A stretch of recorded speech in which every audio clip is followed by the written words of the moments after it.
All right.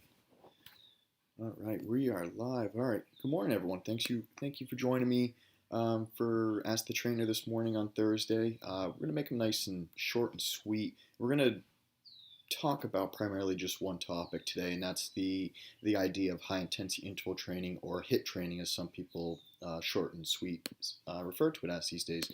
So I'm just gonna kind of rattle off some basic questions that I've gotten about high intensity interval training, such as what is it, what are the benefits of it, different examples of it. Um, and a lot of it is going to relate to different heart rate zones. So feel free to take a look at another video that I have out there about just different heart rate zones and where it wants to be relative to you based on your age, gender, height, weight, because it is going to be different for absolutely everyone. It's a very simple calculation you can do to figure out exactly where you want to be as far as your heart rate goes to achieve your optimal results during high intensity interval training. So now that I got that little disclaimer out of the way, let's hop right into it. So first off is what is high intensity interval training or HIIT training as some people refer to it to. It can sound kind of intimidating, HIIT training. So let's just kind of break it down and make it very, very simple. Basically, what you want to think about is a roller coaster. This is type of exercise, and there's no specific way to do it, which I'm going to get into. But it basically wants to look like a roller coaster. So up and down, all different peaks, all different valleys, because as that workout bout goes along, you're going to hit different heights because the intensity is going to ramp up and the heart rate is going to continue to accrue and build up, right? So those peaks and valleys are always different, as opposed to if you just go for a standard run, you're training for a marathon, or you're just doing kind of a maybe not necessarily a group class, because a lot of group classes are more the high intensity interval training or Tabata. Um, but if you're training for a marathon or just going for a 5 mile jog or a mile walk or something, it's going to be pretty flatlined, right? It's just that same intensity the whole time through. And you're going to be able to do a lot longer duration because the intensity is lower with that straight line stuff. So that kind of leads us into the benefits of the benefits of high intensity interval training. Because you're at all different peaks and different valleys, you have a much higher intensity, and it's not going to be able to be maintained for as long a time as if you're just walking or running at that straight line, because you're taxing different energy systems, and the intensity is just much higher. So basically, what we come to as a conclusion is you're going to get a lot more bang for your buck. You're going to be a lot more time efficient.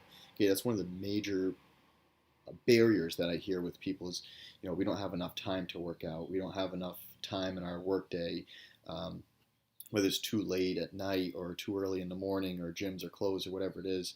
High intensity interval training is only meant to be done for a maximum of 20 minutes. Okay, if you're able to go longer than 20 minutes, then you're probably not achieving a real high intensity interval training. Your intensity needs to get built up. So who doesn't have 20 minutes in their day? You're going to get more bang for your buck. For those of you that know me, know that I preach exercises that are going to get the most bang for your buck, get you in and out as quick as possible, and achieve more than that person who is just, sitting around on his phone doing resistance training or just walking at a standard pace.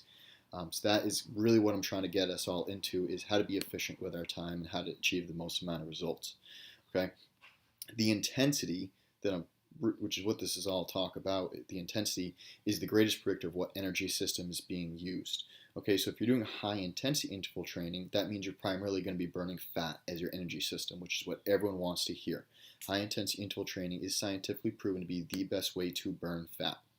Okay, so how do I know what intensity to be at? Because I keep talking about intensity, intensity, intensity. How do I know? What's the predictor? Well, a good predictor is heart rate, but another one is just a very simple scale of 1 to 10. It's your rate of perceived exertion. So if you're just going for a walk, you're probably self-assessing it as maybe about a 3, right? If you're just sitting around, like I am, you're probably at a 1. If you're going balls to the wall, this steep of an incline, sprinting up a hill, faces beat red, drip and sweat, you're probably at a 9 or 10. Okay, so for that high intensity interval training, we always want to give you a range. You don't want to try to achieve a specific number. Anywhere from about 6 to an 8, maybe a 9 at the very end when you hit that peak training level, or someone who's in peak condition is going to hit a 9, but you never want to hit a 10. Okay, 10 is dangerous. Please stay away from that. At 10 is basically, you will know it when you feel it. Okay, that's basically like a heat stroke is what we're getting to, so you should never achieve a 10. All right, so that's basically where you want to be, just a simple rate of perceived exertion. Okay, so who can do it? I'm talking about these high intensities, achieving a 9, an 8, 9 level. You're like, holy cow! I can't achieve this. There's there's all different ways to achieve this, and it's not just running.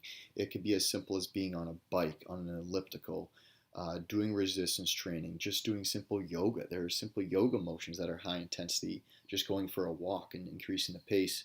Um, so these are all different modalities that you can kind of jump over the barrier with if you aren't into running. Jump on a bike, it's low impact. Um, so those are different modalities you can do, but also you don't want to ramp up. Someone has a 0 or a 1 year training age, I wouldn't hop into high intensity interval training. You want to start at something that's going to be a little bit lower in intensity and not going to take as long. Maybe it's only 8 minutes or 6 minutes that you start off with to then build up to the 20 minutes. So, relate this to you and your training age and consult someone like myself or even your doctor just to make sure that it is safe to be doing. And I'll kind of take that as two steps. Meet with your PCP and make sure that you know you are cleared for exercise, as anyone that goes into our gym has to be cleared, as we make you sign, or your PCP sign a piece of paper. After that, you want to meet with someone like myself or whoever's on staff, and they're going to establish that base level of fitness and what level you want to start at, along with a proper warm up and a cool down. Okay, you want to start slowly and gradually increase. Okay, these are just very simple guidelines that you want to make sure you abide to. Okay, everyone's starting out. So now that we've kind of got all the housekeeping stuff out of the way, is what is it? How do you do it? You know, what are the major benefits? Let's talk about those other benefits that you aren't really thinking. Because I've pretty much just covered that. Hey, it's time efficient, and you're going to burn a lot of fat, which is pretty much I suckered you all in. You're all about it. Who isn't into burning fat and doing it in a timely manner? But there's a lot of other, I like to call them lost in the wind benefits of general health that a lot of people kind of overthink. All they want, I don't mean to categorize, but it's just something I've recognized over my careers. Everyone is looking to achieve that aesthetic appearance. That's all they think about, is the benefits of the aesthetics of losing fat and to looking good. Whereas you don't realize that just coming in and getting a simple workout of 20 minutes, of 10 minutes, of 30 minutes, it's going to achieve and maintain a lot of general health and wellness points that are going to help you stay safe, healthy, and live longer. So let's go over some of those.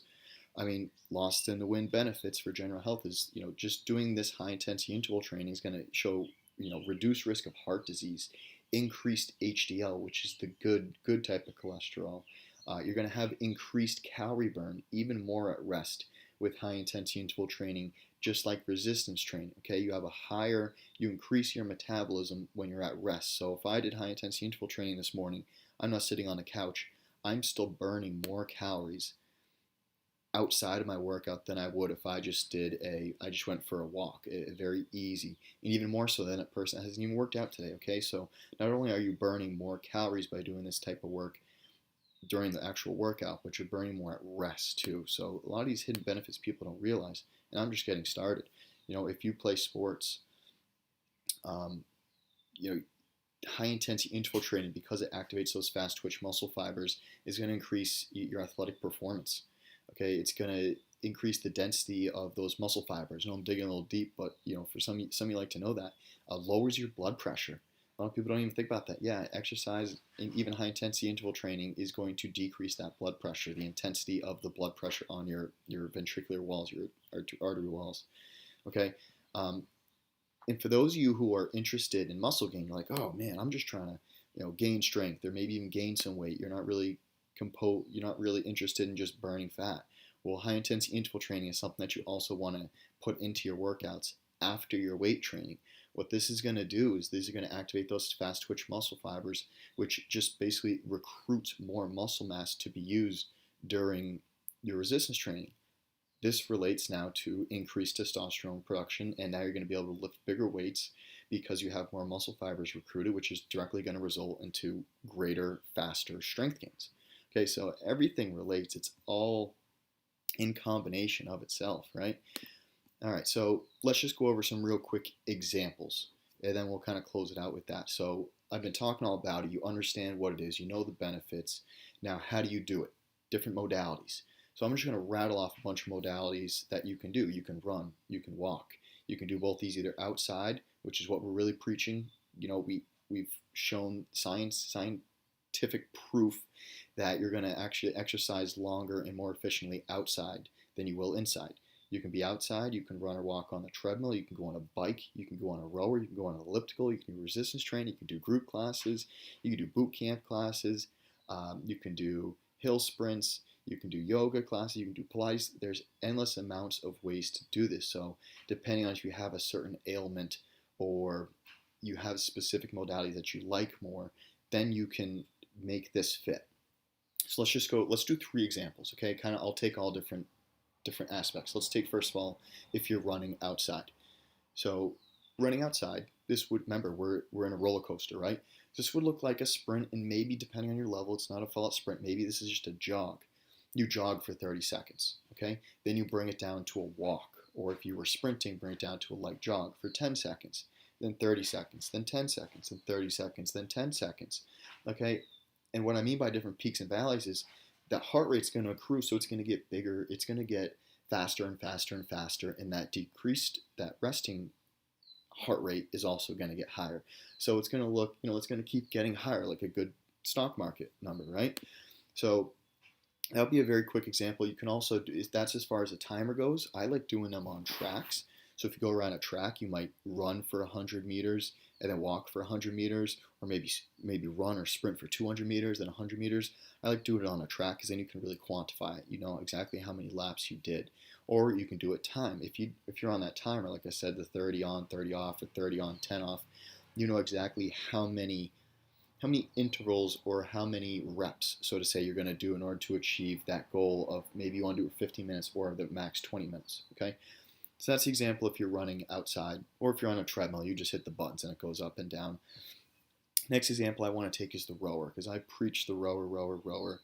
The reason being is it's not high impact. It doesn't directly load your bones or your joints. It involves both lower and upper body, and it's a mix between cardio and resistance training. The beautiful thing about the rower as well is that it has intervals built into it. Okay, it almost like it does the work for you, but it doesn't expend the energy for you. Hopefully that makes sense. But basically, there's different intervals you can plug in. So it's 30 on, 30 off. It'll give you a 30-second countdown. You row as hard as you can for 30 seconds. It'll tell you how far you went in that 30 seconds. It'll reset. It'll then have a new screen flash up. They'll say 30 seconds R, meaning rest. So you rest for 30 seconds. A simple interval like that, every interval is a minute, aim for 20, okay? Your first few are going to be pretty easy, and then it's going to get very, very taxing very, very quickly, okay? And there's all different types of intervals. You can do a minute on, a minute off. You can do a minute 40 on, a minute off. There's all different intervals built into the rower, okay? And the last one I want to talk about is your resistance training. So we're going to hit kind of all different aspects, okay? Completely cardio, kind of half and half with the rower, and then resistance training. Resistance training, as long as you keep 30 seconds or less is what I kind of preach, between your different exercises or sets, okay, that's high intensity interval training, okay? I mean, think about everything I just said. You're working for a certain amount of time and then you rest quick, but that rest is directly related to how long you were working for. So a quick example of this would be, let's do full body. So everyone knows what a squat is, everyone knows what a push-up is, and everyone knows what a pull-up is, okay? It was like a pretty simple example. So this would look like you do 15 squats up and down as quick as you can. And then you do 15 push-ups directly, right, with no rest in between there. Well, why would you need to? You just taxed your lower body with the squats. Now you're doing upper body and core with your push-ups. There's no need to rest anyway. Your upper body was resting while you're doing squats. And then you hop into a pull-up, okay? Once again, immediately with no rest, because with the push-up, you're doing a pushing upper body, and then a chin up, you're doing pulling upper body, working a completely different, not muscle system, but just the mechanics of your body. Boom, there's set one. Take a quick little 30-second rest, and then go right back around. Okay, do 3 to 4 sets of that, and then do another circuit. Okay, you're going to be at 15 minutes pretty quickly, and you kept your rest periods down very, very minimally. All right. Quick little examples. I try to make this quick, short, sweet, but it doesn't always work that best. So if you want more examples, or once again, if you want to make a high intensity interval training that directly relates to what you have access to and your goals, please let me know, and I can break that down and prioritize program design. All I do. Um, so I'll wrap it up with that. Thank you for watching. All about high intensity interval training. Please stay safe. Let me know how it goes, or feel free to give me feedback on different types of high intensity interval training you've done, or if you want some more examples or something specifically programmed for you. So all right, enjoy the rest of your day. Enjoy the sun.